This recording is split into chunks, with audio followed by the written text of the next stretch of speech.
Hello friends, എല്ലാവർക്കും നമസ്കാരം. നിങ്ങളെ ഏവരും കാത്തിരിക്കുന്ന അലീനയുടെ നാളത്തെ വിശേഷത്തിലേക്ക് എല്ലാ കൂട്ടുകാർക്കും സ്വാഗതം. എല്ലാവർക്കും നല്ലൊരു ശുഭരാത്രി നേർന്നുകൊണ്ട് ഞാൻ വിശേഷത്തിലേക്ക് കടക്കാണ് കേട്ടോ. അപ്പൊ അങ്ങനെ നമ്മുടെ രേവതിയുടെ ജീവിതം വളരെയധികം നല്ലതായി മുന്നോട്ടേക്ക് പോകുന്നു. രേവതി ചെന്ന് കയറിയ വീട്ടിലെ അവർ രണ്ടുപേരും തന്നെയാണ് അതിന് കാരണം. നമ്മുടെ ഗ്രേസി ആദ്യമൊക്കെ കുറച്ച് ദേഷ്യം കാണിച്ചെങ്കിലും ഇപ്പൊ കണ്ടില്ലേ, ഗ്രേസിക്ക് ഉള്ളിൽ സ്നേഹമൊക്കെ തന്നെയാണ് രേവതി കുട്ടിയോടുള്ളത്. മാത്രമല്ല, ഇനി ഒന്നുകൂടി കൂടുതൽ സ്നേഹിക്കും. നമ്മുടെ മാമച്ചന്റെ കള്ളത്തരങ്ങളെല്ലാം കൈയോടുകൂടി പൊക്കി നമ്മുടെ ഗ്രേസിയുടെ കൈ കൊടുത്തിട്ടുണ്ട്. അപ്പൊ ഗ്രേസി ഒന്നുകൂടെ സ്നേഹിക്കുക തന്നെ ചെയ്യും നമ്മുടെ രേവതി കുട്ടിയെ. അലീനയുടെ ജീവിതമാണ് കുറച്ച് കഷ്ടത്തില്. അലീന അവിടുത്തെ പണികളൊക്കെ ചെയ്ത് മറ്റുള്ളവരെ സംതൃപ്തിപ്പെടുത്താൻ നോക്കുന്നു. ഇനിയിപ്പോ അലീനയുടെ അമ്മേനെ സംതൃപ്തിപ്പെടുത്തണമെങ്കിൽ തന്നെ പണിയെല്ലാം ചെയ്യണം. അങ്ങനെ നമ്മുടെ അലീന പറഞ്ഞ പണിയൊക്കെ എടുത്ത് മിടുക്കിയായിട്ടിരിക്കുകയാണ്. അപ്പോഴത്തേക്ക് അല്ലേ നമ്മുടെ ബാലേന്ദ്രൻ ഭക്ഷണം കഴിക്കാനായിട്ട് വീട്ടിലെത്തുന്നത്. അപ്പം ബാലേന്ദ്രനാണെങ്കിൽ രാവിലെയോ ബ്രേക്ക്ഫാസ്റ്റ് കഴിക്കാതെയാണ് പോയത്. അതുകൊണ്ട് അലീന ഉണ്ടാക്കിയ ഭക്ഷണത്തിന്റെ രുചിയൊന്നും അറിഞ്ഞിട്ടുണ്ടായിരുന്നില്ല. നമ്മുടെ വൈദ്യരാണെങ്കിൽ നല്ല ഭക്ഷണമാണെന്നൊക്കെ പറഞ്ഞു. അങ്ങനെയൊന്നും പറയുന്നതല്ല, പുള്ളിക്കാരി അങ്ങനെ പറഞ്ഞിട്ടുണ്ടെങ്കിൽ അത് ന്യായമാണ്, അത് സത്യമായ കാര്യമാണെന്ന് അമ്മയും സമ്മതിക്കുന്നുണ്ട് കേട്ടോ നമ്മുടെ വൈദ്യയുടെ. അങ്ങനെ നമ്മുടെ ബാലേന്ദ്രനാണ് ഭക്ഷണം കഴിക്കാനായിട്ട് വരുന്നത്. നമ്മുടെ അലീന ആണ് വാതിൽ തുറക്കുന്നതേ. ബാലേന്ദ്രൻ വരുമ്പോൾ വാതിൽ തുറക്കുമ്പോൾ തന്നെ ഒരു ഐശ്വര്യമാണ് കേട്ടോ. അങ്ങനെ വരുന്ന ഉടനെ തന്നെ അലീന ചോദിക്കുക, അതെ ഞാന് ഭക്ഷണം എടുക്കട്ടെ സാറേന്ന്. അപ്പം പറഞ്ഞു, ആ എടുത്തോളാൻ പറയാണ്. അങ്ങനെ നമ്മുടെ അലീന പോയി ഭക്ഷണമൊക്കെ എടുത്തുകൊണ്ട് വന്ന് ടേബിളിൽ വിളമ്പി വെക്കുകയാണ്. അങ്ങനെ ബാലേന്ദ്രൻ കൈയൊക്കെ വാഷ് ചെയ്തിട്ട് വന്നിട്ട് ഭക്ഷണമൊക്കെ കഴിക്കാനായിട്ടിരുന്നു. അങ്ങനെ ഭക്ഷണമൊക്കെ വിളമ്പി കൊടുക്കുന്നതിനൊക്കെ ഒരു പ്രത്യേക രീതിയുണ്ട്. എല്ലാം നീറ്റ് ആൻഡ് ക്ലീൻ ആയിട്ടാണ് കേട്ടോ നമ്മുടെ അലീന ചെയ്യുന്നത്. അപ്പൊ ഇത് കണ്ടിട്ട് തന്നെ നമ്മുടെ എന്താ പറയാ, നമുക്ക് ഭക്ഷണം കഴിക്കാനായിട്ട് തോന്നും. ആ ഒരു രീതിയിലാണ് അലീന വിളമ്പിയൊക്കെ കൊടുക്കുന്നത്. അങ്ങനെ ഭക്ഷണമൊക്കെ വിളമ്പി ചോറൊക്കെ എടുത്ത് ഇങ്ങനെ കുറച്ചിങ്ങനെ കഴിച്ചു കഴിഞ്ഞപ്പോഴത്തേക്കും, ആഹാ നല്ല ടേസ്റ്റ് ഉണ്ടല്ലോ അലീന. അല്ല, ഈ മോരുകറിയൊക്കെ നീ എവിടെന്നാ വെക്കാൻ പഠിച്ചത്? ഇത് നല്ല ടേസ്റ്റ് ആണല്ലോ, മോരുകറിക്ക് നല്ല ടേസ്റ്റ് ഉണ്ട്. അത് പിന്നെ ഞങ്ങളുടെ സ്നേഹനികേതനിലെ എന്നും മിക്കപ്പോഴും മോരുകറി ഉണ്ടാകും. എന്നെ മോരുകറി വെക്കാൻ പഠിപ്പിച്ചത് എന്റെ മമ്മിയാ. ആഹാ, തന്റെ മമ്മി കൊള്ളാലോ. അപ്പം ഈ ബ്രിജിറ്റാമ്മ ചില്ലറക്കാരി അല്ലല്ലോ. ആ, തന്റെ മമ്മിയുടെ കൈപ്പുണ്യം ആയിരിക്കൂലേ തനിക്ക് കിട്ടിയിരിക്കുന്നത്. എന്റെ മമ്മിയുടെ കൈപ്പുണ്യം അല്ല എനിക്ക് കിട്ടിയിരിക്കുന്നത്, കൈപ്പുണ്യം എന്റെ അമ്മയുടെ ആയിരിക്കും. അമ്മയോ? അപ്പൊ തനിക്ക് അമ്മയുണ്ടോ? അല്ല, അമ്മയില്ലാതെ ഒരു കുട്ടികളും ജനിക്കുന്നില്ലല്ലോ സാറേ. അമ്മയുണ്ടല്ലോ എനിക്ക്, പക്ഷെ ആരാണെന്നല്ലേ അറിയത്തില്ലെന്നുള്ളൂ.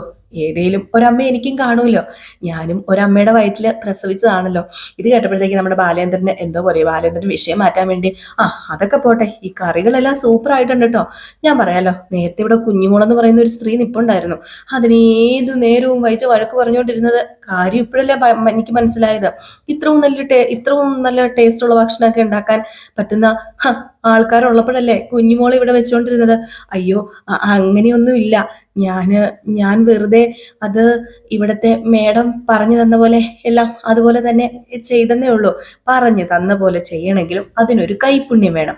ഇതിപ്പം നല്ല ടേസ്റ്റ് ആയിട്ടുണ്ട്, എല്ലാം നല്ല ഉഷാറായിട്ടുണ്ട്. അതെ, ഇവിടുത്തെ മേഡവും പറഞ്ഞായിരുന്നു, സാറിന്റെ ഭാര്യയും പറഞ്ഞായിരുന്നു നല്ല ടേസ്റ്റ് ആയിരുന്നെന്ന്.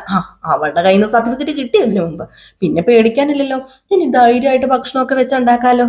ഏതായാലും രക്ഷപ്പെട്ടു. ഇനിയെങ്കിലും വായിക്ക് രുചിയായിട്ട് കഴിക്കാലോ. അങ്ങനെ മനുശങ്കർ കണ്ടുപിടിച്ച അലീന നല്ല കഴിവുള്ളവൾ തന്നെയാണെന്ന് ഭക്ഷണം ഉണ്ടാക്കിയപ്പോൾ തന്നെ എനിക്ക് മനസ്സിലായി. അവൻ വരട്ടെ, അവനൊരു കൈ കൊടുക്കണം. അതിന് എന്നെ മനുശങ്കർ സാറല്ലല്ലോ കണ്ടുപിടിച്ചത്, എന്നെ ഇവിടുത്തെ കുഞ്ഞിരാമമേനോൻ എന്ന മുത്തശ്ശനല്ലേ കണ്ടുപിടിച്ചത്. ഓഹോ, അങ്ങനെയുണ്ടല്ലേ. ഈ കുഞ്ഞിരാമമേനോൻ ആരാണെന്ന് അറിയാമോ? ചില്ലറക്കാരനല്ല. അപ്പൊ പിന്നെ കണ്ടുപിടിച്ച ഈ മുതൽ ചില്ലറക്കാരി ആകാതിരിക്കുവോ? അടിപൊളിയായിട്ടുണ്ട് മോളെ, നല്ല ടേസ്റ്റ് ആയിട്ടുണ്ട്. പിന്നെ എപ്പോഴും അടുക്കളയിൽ കിടന്ന് ജോലി ചെയ്യണമെന്നൊന്നുമില്ല. വൈജയന്തി ഇവിടുന്ന് പോകുന്ന സമയത്ത് കുറച്ചു നേരം വിശ്രമിക്കുകയൊക്കെ ചെയ്യാം. അവൾ അത് ഇത് അങ്ങനെ ചെയ്യുന്നൊക്കെ പറയും. അയ്യോ, അങ്ങനെ കള്ളത്തരം ഒന്നും കാണിക്കാൻ എനിക്ക് അറിയില്ല. കള്ളത്തരമാണോ? കള്ളത്തരം കാണിക്കുന്നതാണോ? മോളെ, നീ ഒരു മനുഷ്യ സ്ത്രീയല്ലേ, നിനക്കും വേണ്ടേ വിശ്രമം? ഞാൻ വിശ്രമിക്കുന്നുണ്ടല്ലോ, രാത്രി ഞാൻ നന്നായിട്ട് ഉറങ്ങുന്നുണ്ടല്ലോ. അതിനോടനുസരിച്ച് എനിക്ക് ഭക്ഷണവും കിട്ടുന്നുണ്ട്. ഞാൻ ഇവിടുത്തെ കാര്യങ്ങളൊക്കെ നോക്കുന്നതിൽ എനിക്ക് സന്തോഷം മാത്രമേ ഉള്ളൂ സാറേ. ഞാൻ എല്ലാവരെയും എൻ്റെ കൂടപ്പിറപ്പിനെ പോലെയും എൻ്റെ വേണ്ടപ്പെട്ടവരെ പോലെയാണ് കാണുന്നത്. അതുകൊണ്ട് തന്നെ അവർക്ക് ചെയ്തു കൊടുക്കുന്നതിന് എനിക്ക് ഒരു മടിയില്ല സാറേ എന്ന് പറഞ്ഞപ്പം, ഏതായാലും ഇന്ന് ഞാൻ ഭക്ഷണം കഴിക്കട്ടെ എന്ന് പറഞ്ഞ് പുള്ളിക്കാരെ ഭക്ഷണം കഴിക്കുകയാണ് കേട്ടോ. വളരെ ആസ്വദിച്ചാണ് കഴിക്കുന്നത്. ഇത് ഓടി ചെന്ന് നമ്മുടെ അമ്മയോട്, വൈജയന്തിയുടെ അമ്മയോട് പറയാ, അതെ അമ്മേ, ഇഷ്ടപ്പെട്ടു, അദ്ദേഹത്തിനും ഇഷ്ടപ്പെട്ടു. അല്ല, ആരുടെ കാര്യം നീ പറയുന്നത്? അതെ, ഇവിടുത്തെ അമ്മയുടെ മോളുടെ ഭാര്യയുടെ, സോറി, അമ്മയുടെ മോളുടെ ഭാര്യയല്ല, അമ്മയുടെ മോളുടെ ഭർത്താവില്ലേ, ഭർത്താവിനും ഇഷ്ടപ്പെട്ടു. ഞാൻ ഉണ്ടാക്കിയ കറിയെല്ലാം നല്ല സൂപ്പറാണെന്ന് പറഞ്ഞു. അത് പിന്നെ എടുത്ത് പറയേണ്ട കാര്യമുണ്ടോ? ആർക്കാണെങ്കിലും അറിയില്ല, വായിക്കകത്ത് വെച്ച് നോക്കുമ്പോൾ ടേസ്റ്റ് ഉണ്ടെന്ന്. മോള്, നീ ഉണ്ടാക്കിയ കറിക്ക് നല്ല ടേസ്റ്റാ, അതുകൊണ്ട് അവൻ അങ്ങനെ പറയുന്നത്. ഏതായാലും നീ എന്നെ നോക്കാൻ മാത്രമല്ല, പാചകത്തിലും നീ മിടുക്കിയാണെന്ന് തെളിയിച്ചു. ഏതായാലും മോളെ, നിന്നെ കിട്ടിയത് എൻ്റെ ഭാഗ്യമാണ്, അല്ലെങ്കിൽ ഈ വീട്ടുകാരുടെ ഭാഗ്യമാണ്. അങ്ങനെയാ ഞാനിപ്പോൾ കാണുന്നത്. ഇതുപോലെ നല്ലൊരു പെൺകുട്ടീനെ ഞാൻ കണ്ടിട്ടില്ല. അത് പിന്നെ അമ്മ എപ്പോഴും എപ്പോഴും ഇങ്ങനെ പറയണമെന്നൊന്നുമില്ല. ഒരുപക്ഷെ ഞാൻ നല്ല പെൺകുട്ടിയൊക്കെ ആയിരിക്കാം, പക്ഷെ എനിക്ക് ഈ വീട്ടുകാരോടുള്ള സ്നേഹം അതൊരു പ്രത്യേക സ്നേഹം. അതുകൊണ്ട് തന്നെ എനിക്ക് എന്ത് ചെയ്യാനുള്ള ധൈര്യവും എനിക്ക് എന്ത് ചെയ്യാനുള്ള മനസ്സും അതിൽ നിന്നുണ്ടാകും എന്നൊക്കെ ഇങ്ങനെ അലീന പറയാ. എന്നിട്ട് സ്വന്തം വീട്ടിൽ വന്ന് താമസിക്കുക, സ്വന്തം വീട്ടിൽ ഒരു ദിവസം കിടന്നുറങ്ങുക, അതൊക്കെ എൻ്റെ സ്വപ്നമായിരുന്നു. എന്നെ പ്രസവിച്ച എൻ്റെ അമ്മയുടെ മുഖം ഒന്ന് കാണുക. ഇപ്പം എന്നെ പ്രസവിച്ച എൻ്റെ അമ്മയുടെ മുഖം എനിക്ക് എന്നും കാണാൻ സാധിക്കുന്നുണ്ടല്ലോ എന്നൊക്കെ പറയുന്നുണ്ട്. എന്നിട്ട് അതിൻ്റെ ഇടയ്ക്കൂടെ പോയി നടന്നിട്ടുണ്ടല്ലോ ആ വീട്ടിലൊക്കെ ഇങ്ങനെ, റൂമിലൊക്കെ ഇങ്ങനെ നടന്നിട്ട് അവിടെ ഫോട്ടോ ഇരിക്കുന്നുണ്ട്, ഇവരുടെ ഫാമിലി ഫോട്ടോ. അതിൽ നമ്മുടെ അലീനയുടെ പിക്ചറും കൂടെ ഇടയ്ക്ക് ഇങ്ങനെ കയറി വരുന്നത് പോലെ, അതായത് ഇങ്ങനെ ഓർക്കാണ്, നമ്മുടെ അലീനയും കൂടെ ആ സൈഡിൽ നിൽക്കുന്നത് പോലെ ഇങ്ങനെ ഓർക്കാണ് കേട്ടോ. അപ്പൊ ഈ ഒരു ഭാഗമൊക്കെ കഴിഞ്ഞ് പിന്നെ കാണിക്കുന്ന സീൻ എന്ന് പറഞ്ഞാലേ, നമ്മുടെ ചിന്നുമോളില്ലേ, ചിന്നുമോളെയാണ് കേട്ടോ. അപ്പൊ ചിന്നുമോൾ അന്ന് നമ്മൾ കഥ തുടങ്ങിയ ആദ്യ ഭാഗത്ത് കണ്ടതല്ലേ, ചിന്നുമോൾ ഇപ്പോഴും പ്രതീക്ഷിച്ചിരിക്കുകയാണ് മമ്മീനെയും അതുപോലെ തന്നെ നമ്മുടെ രേവതി ആന്റീനെയും അലീന ആന്റീനെയും ഒക്കെ പ്രതീക്ഷിച്ച് ഇങ്ങനെ ഇരിക്കുക. അപ്പൊ ആ കുട്ടി ഇങ്ങനെ വാതക്കൽ, ആ ഒരു ഓർഫനേജിന്റെ വാതക്കൽ ഇങ്ങനെ പോയിരുന്നപ്പോഴത്തേക്കും ഒരു സിസ്റ്റർ വന്ന് ചോദിക്കുന്നു, ഒരു കന്യാസ്ത്രീ വന്ന് ചോദിക്കുക, എന്താ ചിന്നുമോൾ ഇവിടെ വന്നിരിക്കുന്നത്? ചിന്നുമോൾ ആരെ നോക്കിയിരിക്കുന്നത്? അതേ, ഞാനേ നോക്കിയിരിക്കുന്നതേ എൻ്റെ ആന്റിമാരെയാ. എൻ്റെ ആന്റിമാർ അന്നിവിടെ എന്നെ ആക്കിയിട്ട് പോയതല്ലേ, ഇതുവരെ എൻ്റെ ആന്റിമാര് വന്നില്ലല്ലോ. എൻ്റെ ആന്റിമാര് ഞാൻ നോക്കിയിരിക്കുക. അയ്യോ, മോന്റെ ആന്റിമാരെ ജോലിക്ക് വേണ്ടി പോയതല്ലേ? അതെ, മോളും പഠിച്ചു വലുതാകുമ്പം ഈ ഓർഫനേജിൽ നിന്ന് ജോലിക്ക് പോകേണ്ടി വരില്ലേ? അതുപോലെ മോളുടെ ആന്റിമാരും ജോലിക്ക് പോയതാ. അപ്പൊ എൻ്റെ മമ്മിയോ, എൻ്റെ മമ്മി ബ്രിജിത്ത മമ്മി ജോലിക്ക് പോയോ? ബ്രിജിത്ത മമ്മിയും ജോലിക്കൊക്കെ പോയിരിക്കുക. മോള് കയറി വാന്ന് പറഞ്ഞ ആ കുട്ടീനെ വിളിച്ച് അകത്ത് കയറ്റിക്കൊണ്ട് പോകും. അവിടെയും കുഴപ്പവും പ്രശ്നങ്ങളൊന്നും ഇല്ലാട്ടോ. നമ്മുടെ കുട്ടീനെ നല്ല രീതിയിൽ തന്നെയാണ് ആ മഠമല്ല, ആ ഓർഫനേജിലെ എല്ലാവരും നോക്കുന്നത്. അങ്ങനെ ആ കുട്ടീനെ കളിപ്പിക്കുന്ന കാര്യങ്ങളൊക്കെ കാണിക്കുന്നത്. അപ്പൊ ഇതിനിടയിൽ പിന്നെ കാണിക്കുന്നത് നമ്മുടെ മാമച്ചനെയാണ്. മാമച്ചനാണെങ്കിൽ ഇപ്പൊ രേവതീനെ കാണുമ്പോൾ മറ്റേ കുരിശ് കാണുന്ന പോലെയാ പ്രേതം. ഇവള് കാരണം എനിക്ക് ഒന്നും ചെയ്യാൻ പറ്റത്തില്ലാത്തൊരവസ്ഥയാ എന്നൊക്കെ പറഞ്ഞിട്ട് പൈസ കൊടുക്കാണ് കേട്ടോ. അവിടെ വീട്ടു ജോലിക്ക് നിൽക്കുന്നതല്ലേ. അങ്ങനെ മാമച്ചൻ, ഏതായാലും നീ പൈസ ചോദിച്ചില്ലെങ്കിലും പൈസ തരേണ്ട കടമ ഞങ്ങൾക്കുണ്ടല്ലോ, നീ ജോലിക്ക് നിൽക്കുന്നതാണല്ലോ ഇവിടുത്തെ, അതുകൊണ്ട് ഈ ആഴ്ചത്തെ നിന്റെ പൈസ എന്ന് പറഞ്ഞ് പൈസ കൊടുക്കുകയാണ്. പൈസ കൊടുത്തപ്പോഴത്തേക്കും അത് പിന്നെ വെറുതെ ഒന്നും ഇവിടെ ജോലി ചെയ്യേണ്ട ഒരു കാര്യമില്ല, ശമ്പളം അത് മസ്റ്റാണ്. ശമ്പളം നീ പിടിക്കുക എന്ന് പറഞ്ഞ് ശമ്പളം മേടിച്ചിട്ട് ഇങ്ങനെ നോക്കുകയാണ് കേട്ടോ. കയ്യിൽ ഇങ്ങനെ വെച്ച് പൈസ ഇങ്ങനെ നോക്കും. ആദ്യമായിട്ടാണ് സത്യത്തിൽ നമ്മുടെ രേവതി അത്രയും പൈസ ഒരുമിച്ച് കൈ പിടിക്കുന്നത് തന്നെ. സ്നേഹനികേതനിൽ അന്നന്ന് കഴിഞ്ഞു പോകാനുള്ള കാര്യങ്ങളല്ലേ കിട്ടുന്നുള്ളൂ. അങ്ങനെ രേവതി പൈസയിൽ തന്നെ നോക്കിക്കൊണ്ടിരുന്നപ്പോഴത്തേക്കും നമ്മുടെ മാമച്ചൻ ചോദിച്ചു, എന്താ നീ ഈ പൈസയിൽ തന്നെ നോക്കുന്നത്? ഹേയ്, ഈ പൈസ എന്തിനാ എനിക്ക്? ഈ പൈസയുടെ കാര്യം എനിക്കില്ലല്ലോ. എനിക്കിവിടുന്ന് ആഹാരം കഴിക്കാൻ കിട്ടുന്നുണ്ട്, എനിക്ക് ഡ്രസ്സ് ഇടാൻ കിട്ടുന്നുണ്ട്, പിന്നെന്തിനാ എനിക്ക് ഈ പൈസയെ നിന്റെ കയ്യിൽ ഇരിക്കട്ടെ. എനിക്ക് ഈ പൈസ വേണ്ട. എന്നിട്ട് നമ്മുടെ ഗ്രേസിയുടെ കയ്യിൽ കൊടുത്തിട്ട്, അതെ, ഇപ്പൊ എന്നെ നോക്കുന്നത് കൊച്ചമ്മയല്ലേ, കൊച്ചമ്മയുടെ കയ്യിലിരിക്കട്ടെ.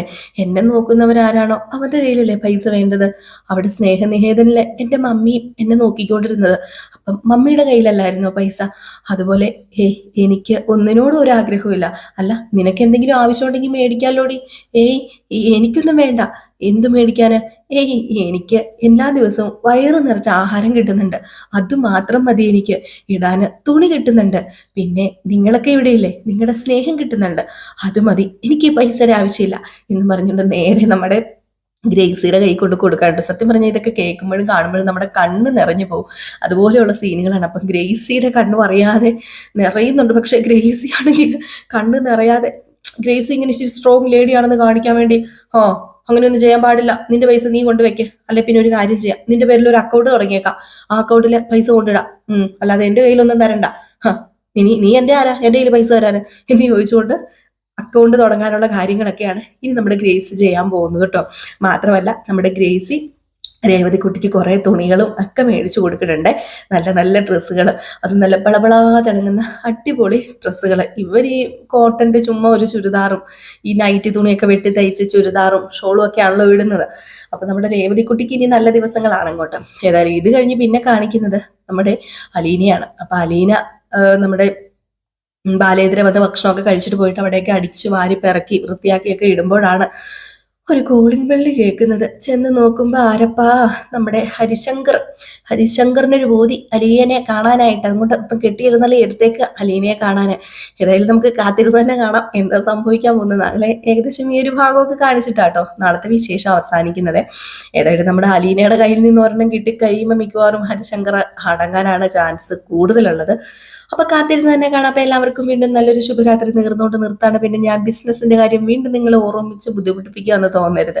ആദ്യമായിട്ട് ആരെങ്കിലും കാണുന്നുണ്ടെങ്കിൽ ഒന്ന് കേട്ടോട്ടെ, ഞാനും ഒരു ചെറിയ ബിസിനസ്സുകാരിയല്ലേ. അപ്പം ഞാൻ തന്നെയാണ് എൻ്റെ പരസ്യം ചെയ്യുന്നത്, വേറെ ആരും നമ്മുടെ പരസ്യം ചെയ്യാനില്ല.